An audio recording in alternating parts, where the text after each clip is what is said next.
ದಕ್ಷಿಣ ಕನ್ನಡದ ಈಜು ಪ್ರತಿಭೆಗಳಿಗೆ ಉತ್ತಮ ಸೌಲಭ್ಯವನ್ನು ಒದಗಿಸಿಕೊಡಬೇಕೆಂಬ ದೃಷ್ಟಿಯಿಂದ ನಮ್ಮ ಸರ್ಕಾರವು ಮಂಗಳೂರಿನ ಸ್ಮಾರ್ಟ್ ಸಿಟಿ ಯೋಜನೆಯ ಮೂಲಕ ನಿರ್ಮಿಸಿದ ಅಂತಾರಾಷ್ಟ್ರೀಯ ಮಟ್ಟದ ಈಜುಕೊಳ ಎಮ್ಮೆಕೆರೆ ಈಜುಕೊಳ.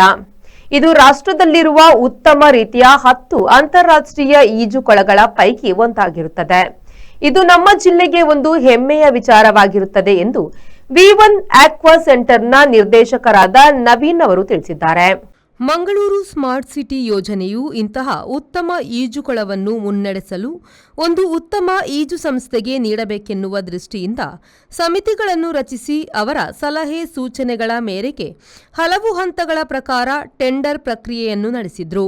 ಹಾಗೂ ಇಲ್ಲಿ ಉತ್ತಮ ಮಾರ್ಗದರ್ಶಕರಿದ್ದು ಇದನ್ನು ಸದುಪಯೋಗಪಡಿಸಬೇಕೆಂದು ತಿಳಿಸಿದ್ದಾರೆ. ಈ ಟೆಂಡರ್ ಪ್ರಕ್ರಿಯೆಯಲ್ಲಿ ನಾವು ಭಾಗವಹಿಸಿ ತೆರೆದ ಟೆಂಡರ್ ಮೂಲಕ 50 ಲಕ್ಷ ರೂಪಾಯಿ ಭದ್ರತಾ ಠೇವಣಿ ಹಾಗೂ ಪ್ರತಿ ತಿಂಗಳಿಗೆ 2,61,101 ರೂಪಾಯಿ ನೀಡುವ ಷರತ್ತಿಗೆ ಒಪ್ಪಿಗೆ ಪಡೆದುಕೊಂಡು ಕಳೆದ 3 ತಿಂಗಳಿನಿಂದ ಯಾವುದೇ ಸಮಸ್ಯೆ ಇಲ್ಲದೆ ಮುನ್ನಡೆಸಿಕೊಂಡು ಬರುತ್ತಿದ್ದೇವೆ ಎಂದರು. ಬೆಳಿಗ್ಗೆ 10 ರಿಂದ ಸಂಜೆ 3 ಗಂಟೆಯವರೆಗೆ ದಿನನಿತ್ಯದ ಈಜುಕೊಳ ನಿರ್ವಹಣೆ ಹಾಗೂ ಶಾಲಾ ಮಕ್ಕಳ ಈಜು ತರಬೇತಿಗೆ ಅವಕಾಶವಿರುತ್ತದೆ. ಸೋಮವಾರ ಈಜುಕೊಳಕ್ಕೆ ವಾರದ ರಜಾ ದಿನವಾಗಿದ್ದು ಆ ದಿನದಂದು ಈಜುಕೊಳದ ಸಂಪೂರ್ಣ ನಿರ್ವಹಣೆಯ ಕಾರ್ಯ ನಡೆಯುತ್ತದೆ.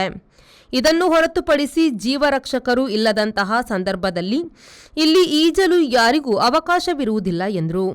ಎಎಸ್ಸಿಎ, ಎನ್ಐಎಸ್, ಆಸ್ಟ್ವಿಮ್, ಕೆಎಸ್ಎ, ಎಸ್ಎಫ್ಐ ತರಬೇತಿದಾರರು ಹಾಗೂ ಜೀವರಕ್ಷಕರು ಈಜುಕೊಳದಲ್ಲಿ ಕಾರ್ಯನಿರ್ವಹಿಸುತ್ತಿದ್ದು ಶುಚಿತ್ವ ಕಾಪಾಡಲು ಹೌಸ್ಕೀಪಿಂಗ್, ಭದ್ರತೆಗೋಸ್ಕರ ಸೆಕ್ಯೂರಿಟಿ ಗಾರ್ಡ್ಸ್, ದಿನನಿತ್ಯದ ಈಜುಕೊಳದ ನಿರ್ವಹಣೆಗೆ ಸಿಬ್ಬಂದಿಗಳು ಮತ್ತು ಅವರ ಮೇಲ್ವಿಚಾರಕರು ಹಾಗೂ ಮ್ಯಾನೇಜರ್ ಎಲ್ಲರೂ ಕಾರ್ಯನಿರ್ವಹಿಸುತ್ತಿದ್ದಾರೆ.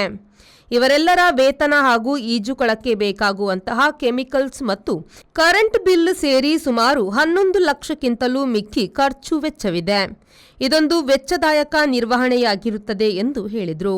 ಈ ಈಜುಕೊಳದಲ್ಲಿ ವಿಧಿಸುವ ಶುಲ್ಕದ ಮಾಹಿತಿಯನ್ನು ಅಧಿಕಾರಿಗಳೊಂದಿಗೆ ಚರ್ಚಿಸಿ ಮಾಹಿತಿ ಫಲಕದಲ್ಲಿ ಹಾಕಲಾಗಿದೆ ಹಾಗೂ ವಿಶೇಷ ಪರಿಣತಿ ಹೊಂದಿ ರಾಷ್ಟ್ರ ಅಂತಾರಾಷ್ಟ್ರೀಯ ಮಟ್ಟದಲ್ಲಿ ಸಾಧನೆ ಮಾಡಿದ ಪದಕ ವಿಜೇತರಿಗೆ ರಿಯಾಯಿತಿ ದರದಲ್ಲಿ ಶುಲ್ಕವನ್ನು ವಿಧಿಸಿ ಮುಕ್ತ ಅವಕಾಶವನ್ನು ನೀಡಲಾಗಿದೆ.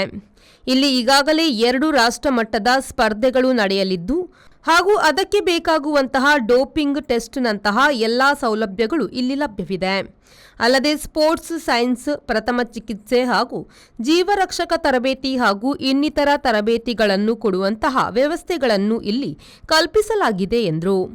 ಕಳೆದ 3 ತಿಂಗಳಲ್ಲಿ ಸುಮಾರು 3,000 ಮಂದಿ ಈ ಸೌಲಭ್ಯವನ್ನು ಪಡೆದುಕೊಂಡಿದ್ದಾರೆ. ಮುಂಬರುವ ದಿನಗಳಲ್ಲಿ ಈಜುಪಟುಗಳಿಗೆ ಇನ್ನಷ್ಟು ಉತ್ತಮ ಸೌಲಭ್ಯಗಳನ್ನು ನೀಡುವ ಯೋಜನೆಗಳನ್ನು ಹಮ್ಮಿಕೊಳ್ಳುತ್ತಿದ್ದೇವೆ. ಸ್ಮಾರ್ಟ್ ಸಿಟಿಯ ಮೂಲ ಯೋಜನೆಯ ಉದ್ದೇಶಕ್ಕೆ ಪೂರಕವಾಗಿ ಅಭಿವೃದ್ಧಿಗೆ ಅಗತ್ಯವಿರುವಂತಹ ಎಲ್ಲಾ ಕ್ರಮಗಳನ್ನು ಕೈಗೊಳ್ಳುತ್ತಿದ್ದೇವೆ ಎಂದರು. ಬೇರೆ ಎಲ್ಲ ಸಣ್ಣ ಪುಟ್ಟ ಕೆಲಸಗಳು ಸೋಮವಾರ ದಿವಸ ವಾರಕ್ಕೆ 1 ದಿವಸ ನಾವು ಮಾಡ್ತಾ ಇರ್ತೇವೆ. ನಮ್ಮಲ್ಲಿ ನಮ್ಮ ಸಂಸ್ಥೆಯ ಬಗ್ಗೆ ಹೇಳಬೇಕಾದದ್ದು ಅಂತ ಹೇಳಿದರೆ, ನಮ್ಮಲ್ಲಿ ಆಸ್ಕಾ, ಎನ್ಐಎಸ್, ಆಸ್ವಿಮ್, ಕೆಎಸ್ಎ, ಎಸ್ಎಫ್ಐ ನಡೆಸುವ ಪ್ರಮಾಣ ಪತ್ರ ಹೊಂದಿರುವಂಥ ತರಬೇತಿದಾರರನ್ನು ಹಾಗೂ ಜೀವರಕ್ಷಕರನ್ನು ಈಜುಕೊಳದಲ್ಲಿ ಕಾರ್ಯನಿರ್ವಹಿಸಿದ್ದಾರೆ. ಶುಚಿತ್ವವನ್ನು ಕಾಪಾಡಲು ಹೌಸ್ಕೀಪಿಂಗ್, ಭದ್ರತಾ ಸೆಕ್ಯೂರಿಟಿ, ದಿನನಿತ್ಯದ ಈಜುಕೊಳದ ನಿರ್ವಹಣೆ ಸಿಬ್ಬಂದಿಗಳು ಹಾಗೂ ಮೇಲ್ವಿಚಾರಕರು, ಮ್ಯಾನೇಜರ್ ಎಲ್ಲರೂ ಕಾರ್ಯನಿರ್ವಹಿಸುತ್ತಿದ್ದಾರೆ.